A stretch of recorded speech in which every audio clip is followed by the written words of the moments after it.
Baba Saheb doctor Bhimrao Ambedkar ji ने पहली बार छत्तीसगढ़ रायपुर आए और जब डॉक्टर भीमराव अंबेडकर ने सतनामी समाज के गुरु अजब दास जी के पुत्र मुक्तावन दास जी को धारा 302 और 355 से बरी कराया। इसका पूरा इतिहास और पूरे कहानी को आइए जानते हैं। वीडियो में अंत तक जरूर बने रहिएगा। तो चलिए वीडियो को शुरू करते हैं।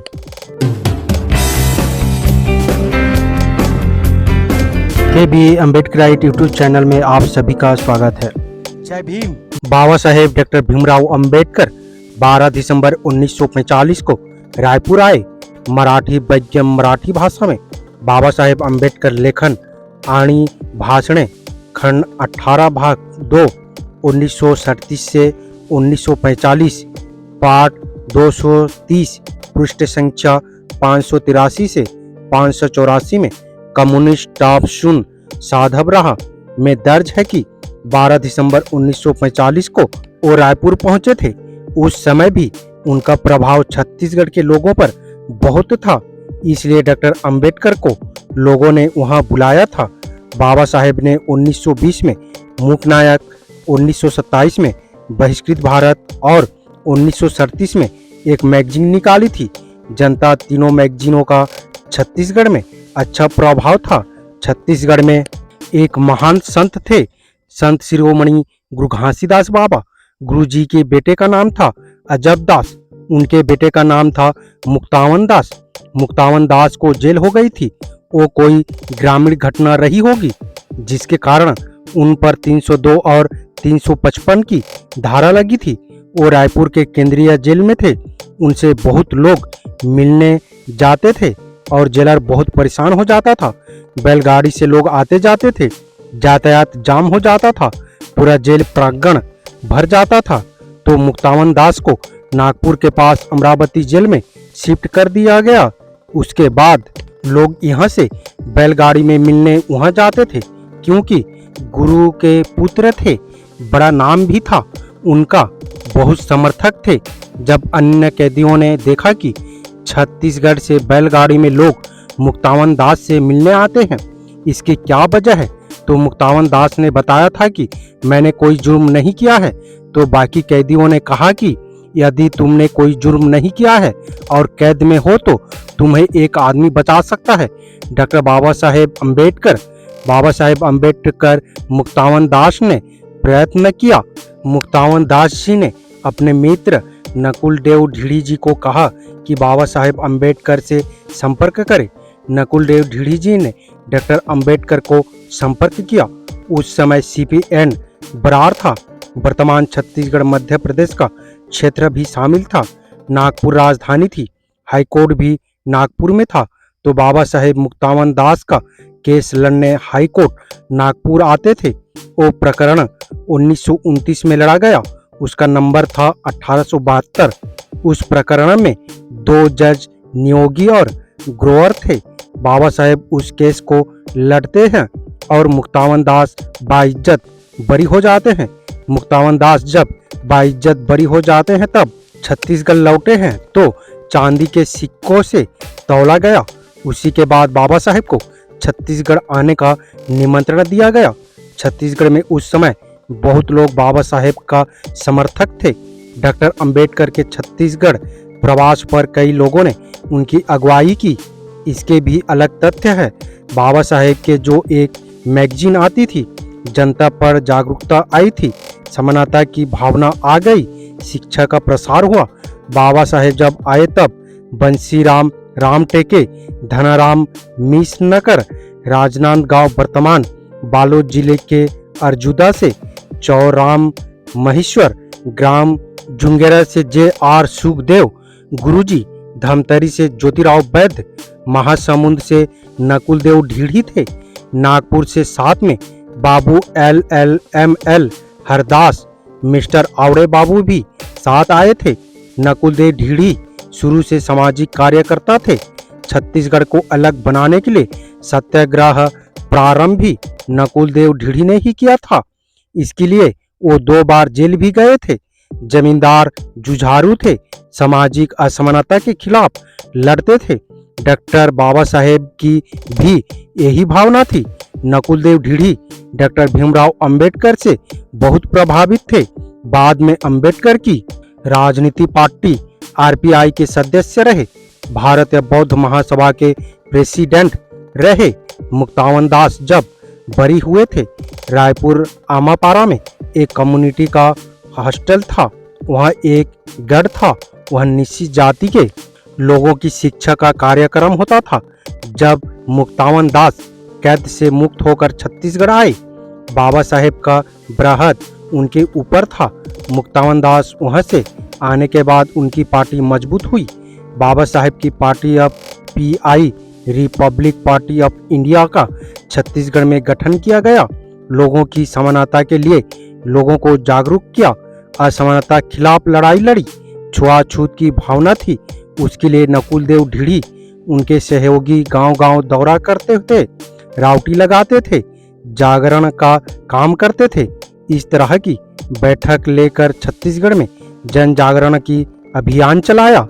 बाबा साहेब का पहला संगठन था शेड्यूल कास्ट फेडरेशन, दूसरा संगठन था स्वतंत्र मजदूर पार्टी और उनके प्रतिनिधि भी रहे और पार्टी महाराष्ट्र में जीती भी थी। बाद में रिपब्लिक पार्टी ऑफ इंडिया नाम से एक पार्टी बनाई और जिस पर आज भी छत्तीसगढ़ के लोग खड़े होते थे। उस समय शुरुआती दौर में यह पार्टी बनाई गई तब इनका चुनाव चिन्ह हाथी था, नीला झंडा ही था। बाद में रिपब्लिकन पार्टी का डिवीजन हुआ और वह चुनाव चिन्ह दूसरे को आवंटित हुआ। लेकिन उस समय रायपुर से नकुलदेव ढीढ़ी लोकसभा के प्रत्याशी हुआ करते थे। फिर बाद में मिस्टर टंडन बने। ये लोग भी छत्तीसगढ़ में रिपब्लिक पार्टी ऑफ इंडिया के बैनर तले चुनाव लड़ चुके हैं। बाबा साहेब रायपुर आए तो उस समय एक ही ट्रेन चलती थी बम्बे से हावड़ा के लिए। उसी बम्बे हावड़ा ट्रेन मेल से आए थे। उनके साथ बाबू हरदास भी आए थे। आवड़े बाबू भी साथ आए थे। मुंबई से नागपुर से ही बंसीलाल खोबरागड़े आए। फिर उनको दुर्ग स्टेशन पर चवाराम महेश्वर जे.आर. सुखदेव गुरुजी ने रिसीव किया। जब वो स्टेशन से उतरे तब भव्य स्वागत हुआ था। रायपुर स्टेशन से रैली सभा स्थल पहुंची थी, जिसे वर्तमान में माधवराव सप्रे स्कूल कहते हैं। वो उस समय लारी स्कूल के नाम से जाना जाता था। रेलवे स्टेशन रायपुर से लारी स्कूल तक आने में शाम हो गई। Doctor Ambedkar Raipur railway station पर 2 बजे उतरे और लारी स्कूल सभा स्थल तक पहुंचने में 4 बज गए। तकरीबन 3-4 किलोमीटर रास्ता था। सभा स्थल दुल्हन की तरह सजा हुआ था। लोग गांव-गांव से घोड़ा गाड़ी, बैलगाड़ी में आए हुए थे। अपना खाना एक दिन पहले लेकर आए थे या वहीं सभा स्थल के आसपास खाना पकाया था। बाबा साहेब के साथ में समता सैनिक दल जो समानता के लिए गांव-गांव जागरूक करता था, वो दल भी साथ आया हुआ था। हाथ में लाठियां थी, लाठी में घुंघरू बंधा हुआ था। कोई उत्साह होता तो वो लाठी उठाकर घुंघरू को बजाया करते थे। ऐसा सभा स्थल का नजारा था। इस तरह वो रैली संपन्न हुई थी। मूक नायक शुरुआती दौर की पत्रिका थी। बाद में दूसरी पत्रिका भी निकाली, बहिष्कृत भारत और तीसरी जनता मैगजीन। उस समय लोग जागरूक नहीं थे। जे.आर. सुखदेव गुरुजी हैं, उनके यहाँ भी एक मैगजीन आती थी। स्मरण में उन्होंने लिखा है, एक ही मेल ट्रेन आती थी बम्बे से हावड़ा के लिए। उस ट्रेन के पीछे में जो हरी झंडी लेकर गार्ड आता था, वो मैगजीन लेकर चलता था। 1939-1940 के आसपास की बात है। 10 तारीख को मैगजीन मुंबई में छपती थी। 12 और 13 के बीच उस मैगजीन को उस ट्रेन का गार्ड रखा रहता था। उस राजनांदगांव स्टेशन में स्टॉपेज नहीं था और लोग खड़े रहते थे।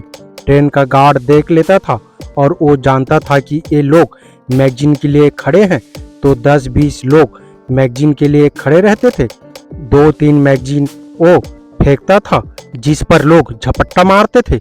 मूल मराठी में मैगजीन छपती थी।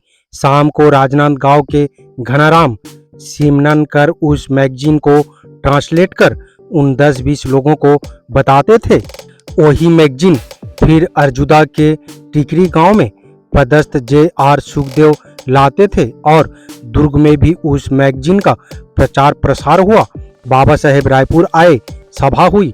उन्होंने कहा कि वो रायपुर पहली बार आए हैं। जिस तरह स्वतंत्रता हमारा जन्मसिद्ध अधिकार है, उसी तरह समानता हमारा जन्मसिद्ध अधिकार है। उन्होंने कहा कि आप लोग शिक्षित होइए, शिक्षित होकर संगठित होइए और संगठित होकर संघर्ष करिए। मनुष्य के लिए शिक्षित होने के बाद राजनीतिक सामाजिक ताकत की जरूरत होती है। राजनीतिक सामाजिक ताकत आएगी तभी सामाजिक आर्थिक स्थिति सुधरेगी। इसलिए उन्होंने शिक्षा पर जोर दिया था। लोगों को कहा था कि ये देश कुछ दिनों में और कुछ साल बाद स्वतंत्र होने जा रहा है। विशाल सभा में बाबा साहेब डॉक्टर भीमराव अंबेडकर ये भी कहा था कि कुछ लोग इस देश का बंटवारा चाहते हैं। मैं बंटवारे के पक्ष में नहीं हूँ। उन्होंने कहा था कि देश को दो टुकड़े होने नहीं दूंगा और मैंने जो दबे पिछड़े और गिरे हुए लोगों के लिए अब तक ताउम्र काम किया है, स्वतंत्र के बाद भी इसके हक अधिकार के लिए हमेशा लड़ता रहूंगा।